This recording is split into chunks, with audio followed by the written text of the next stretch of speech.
Hello everyone, আমি astrologer এবং বাস্তু কনসালটেন্ট তনুশ্রী। আজকে আমি বৃশ্চিক রাশির জাতক জাতিকাদের জন্য 2024-এর মার্চ মাসটি কেমন কাটতে চলেছে সেটা আপনাদের কর্মজীবন, বিজনেস, আর্থিক জীবন, পারিবারিক জীবন, শিক্ষাক্ষেত্র, স্বাস্থ্যের দিক থেকে কী ফলাফল পেতে চলেছেন সেই বিষয় নিয়ে আলোচনা করব।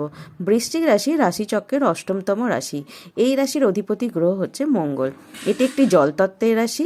এসের মানুষজনেরা যে কোনো পরিস্থিতিতে এনারা মানিয়ে নিতে পারেন। এই রাশিচক্রের অধীনে জন্মগ্রহণকারী ব্যক্তিদের প্রকৃতি একটু আক্রমণাত্মক এবং সংকল্পবদ্ধ হয়ে থাকতে দেখা গিয়ে থাকে।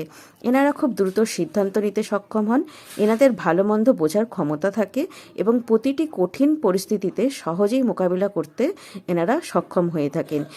এই রাশির মানুষজনেরা খুবই দয়ালু এবং নীতিপরায়ণ হয়ে থাকতে দেখা গিয়ে থাকে। এই রাশির জাতক জাতিকাদের জন্য এই মাসটি তাদের কর্মজীবনে খুবই শুভ ফল বয়ে আনতে দেখা যাচ্ছে, কারণ শনি চন্দ্র রাশি থেকে আপনার চতুর্থভাবে অবস্থান করছে। সূর্য 14 মার্চের পর মীন রাশিতে থাকবে, কুম্ভ রাশি ছেড়ে আপনার চতুর্থ ভাব ছেড়ে পঞ্চম ভাবে যাচ্ছে।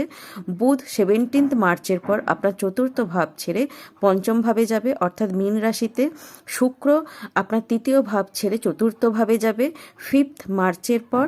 মঙ্গল আপনার তৃতীয় ভাব ছেড়ে আপনার চতুর্থ ভাবে যাবে 15 মার্চের পর। তো যেহেতু এই রাশির অধিপতি গ্রহ মঙ্গল, তো মঙ্গল চতুর্থ ভাবে গিয়ে আপনার মনোবল বা মনের ক্ষমতা অনেক বেশি বাড়িয়ে দেবে, কারণ এই সময়ে আপনি আপনার কাঙ্ক্ষিত সব ফলাফল পাবেন। এছাড়াও এই সময়টি আপনার কেরিয়ার এবং পেশাগত জীবনে আপনার লক্ষ্য এবং উচ্চাকাঙ্ক্ষা অর্জনের জন্য অপরিসীম দিক নির্দেশের শক্তি এবং ক্ষমতা আপনাকে প্রদান করবে মঙ্গল চতুর্থভাবে আসার ফলে। এই সময় আপনার মধ্যে প্রচুর উদ্যম উদ্দীপনা থাকবে, যার কারণে আপনি আপনার তীক্ষ্ণ এবং সক্রিয় মন দিয়ে সহজেই যে কোনো কিছু শিখতেও সক্ষম হবেন। চন্দ্র রাশি থেকে একাদশ ঘরে অবস্থান করছে কেতু এবং আপনার রাশি থেকে পঞ্চম ভাবে অবস্থান করছে রাহু।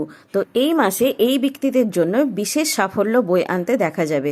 শেয়ার মার্কেটের সঙ্গে সম্পর্কিত যে সমস্ত ব্যক্তিরা রয়েছেন, আপনারা যদি কোনো রকমভাবে বিনিয়োগ করে থাকেন, তো এখানে অর্থ উপার্জনের অনেক সুযোগ পাবেন। আপনার অনেক স্বপ্ন এখানে পূরণ হতে দেখা যাবে। তবে শর্টকাটের রাস্তা যখন অবলম্বন করবেন, তবে চিন্তা ভাবনা করে এগোবেন, না হলে কিন্তু এই লাভ লোকসানে পরিণত হতেও দেখা যাচ্ছে। আর মঙ্গল যেহেতু আপনার চতুর্থভাবে থাকছে, তো আপনার মায়ের শরীর স্বাস্থ্য এখানে অনেক বেশি ইমপ্রুভমেন্ট হতে দেখা যাচ্ছে, বা মায়ের সঙ্গে বা মাতৃতুল্য মানুষের সঙ্গে আপনাদের সুসম্পর্ক বজায় থাকতে দেখা যাচ্ছে। আপনার যদি অনেক দিন থেকে কোনো রকমভাবে কোনো ফ্ল্যাট বা বাড়ি কেনার স্বপ্ন থেকে থাকে, বা নতুন কোনো গাড়ি কেনার স্বপ্ন থেকে থাকে, তো সেই স্বপ্ন কিন্তু আপনার এখানে পূরণ হতে দেখা যাচ্ছে। ভূমি, ভবন, বাহন এখানে কিন্তু আপনাকে পেতে দেখা যাচ্ছে। বা আপনারা যদি কোনো রকমভাবে জমি সংক্রান্ত কোনো সমস্যায় পড়ে থাকেন, জমি কোনো ভালো দামে কিনতে চাইছেন বা বেচতে চাইছেন, সেই জমি সংক্রান্ত সমস্যা কিন্তু এখানে আপনাদের সমাধান হতে দেখা যাচ্ছে। আপনাদের জমি কেনা বা বাড়ি কেনা বা কোনো প্রপার্টি কেনার কিন্তু স্বপ্ন এখানে আপনাদের পূরণ হতে দেখা যাচ্ছে। এছাড়া আপনাকে পরিবারের সদস্যদের সাথে আপনাকে খুব ভালো মুহূর্ত কাটাতে আপনাকে এখানে দেখা যাবে।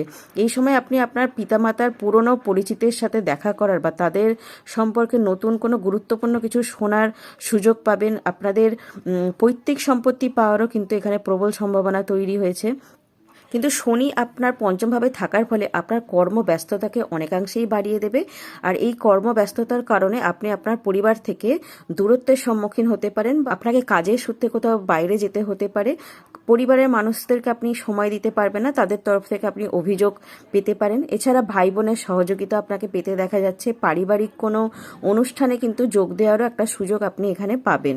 প্রেমিক প্রেমিকাদের জন্য যেটা দেখা যাচ্ছে, এই মাসে পঞ্চমভাবে সূর্য বুধ বুধাদিত্য যোগ তৈরি করছে। বুধ যদিও এখানে নিচস্থ রয়েছে, তো এবং সূর্য যেহেতু একটি উত্তপ্ত প্ল্যানেট, তো আপনাদের মধ্যে কোথাও কোনো ভুল বোঝাবুঝি বা রাগারাগির একটা সম্ভাবনা তৈরি হয়েছে, বা আপনাদের দূরত্ব একটু বেড়ে যাওয়ার সম্ভাবনা এখানে দেখা যাচ্ছে।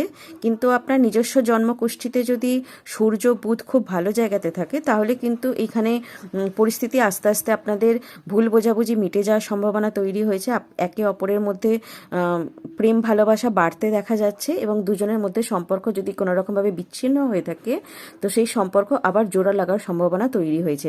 আপনাদের দুজনের মধ্যে কানেকশন আবার এখানে বাড়তে দেখা যাচ্ছে। এবং যারা বিয়ের জন্য অনেকদিন থেকে চেষ্টা করছেন, যে সমস্ত পাত্র পাত্রীরা এখানে বিয়ের বুধের যোগ কিন্তু প্রবলভাবে তৈরি হয়েছে। বিবাহিতদের জন্য সময়টা খুবই অনুকূল বলে মনে হচ্ছে। একে অপরকে আপনারা মনের কথা বুঝতে সক্ষম হবেন, একে অপরকে ভালো সময় কাটাতেও এখানে দেখা যাচ্ছে। যদিও আপনাকে কাজের জন্য অনেক বেশি ব্যস্ত থাকতে দেখা যাবে, পরিবারের তরফ থেকে আপনাকে হয়তো দূরে কাজের জন্য যেতে হতে পারে, তাহলে আপনাকে এখানে একে অপরের মধ্যে ভালোবাসা বা সম্প্রীতি বজায় রাখতে দেখা যাবে।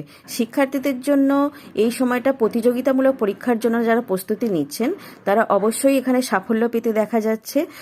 পঞ্চমভাবে সূর্য বুধ বুধাদিত্য যোগ তৈরি হয়েছে। এই সময়ের মধ্যে আপনার পরিবারকে আপনাদেরকে উৎসাহিত করতেও দেখা যাবে। আপনি যদি বিদেশে যেতে চান তবে এই মাসের দ্বিতীয়ার্ধটা আপনার জন্য খুবই শুভ হবে, বা উচ্চশিক্ষার জন্য এই মাসটা খুবই অনুকূল। বুধাদিত্য যোগ এখানে তৈরি হয়েছে, যার ফলে আপনাকে পড়াশোনায় অনেক বেশি মনোনিবেশ করতে দেখা যাবে। আপনার একাগ্রতা বাড়বে, আপনার ধৈর্য বাড়বে এবং আপনার মধ্যে পড়াশোনা করার উদ্যমও অনেকাংশে বাড়তে দেখা যাচ্ছে। আর শরীর স্বাস্থ্যের দিক থেকে এই মাসটা অনেকাংশেই অনুকূল হতে দেখা যাচ্ছে। আপনার জীবন শক্তি অনেকাংশেই বৃদ্ধি পাবে, আপনার রোগ প্রতিরোধ করার ক্ষমতা কিন্তু অনেকাংশেই বেড়ে উঠবে। আপনি যদি কোনো রকম পুরনো কোনো ক্রনিক সমস্যায় ভুগছিলেন তাহলে সেই রোগ থেকে আস্তে আস্তে আপনাকে মুক্তি পেতে দেখা যাবে।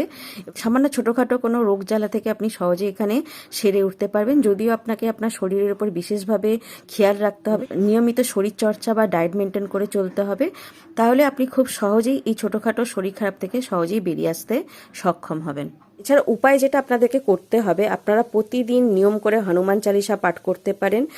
গরিব বাচ্চাদেরকে আপনারা মঙ্গলবার দিন করে কোনো কিছু দান করতে পারেন, লাল বস্ত্র বা মসুর ডাল বা লাল জাতীয় কোনো মিষ্টি বা লাল জাতীয় কোনো ফল আপনারা গরিব মানুষদেরকে দান করতে পারেন।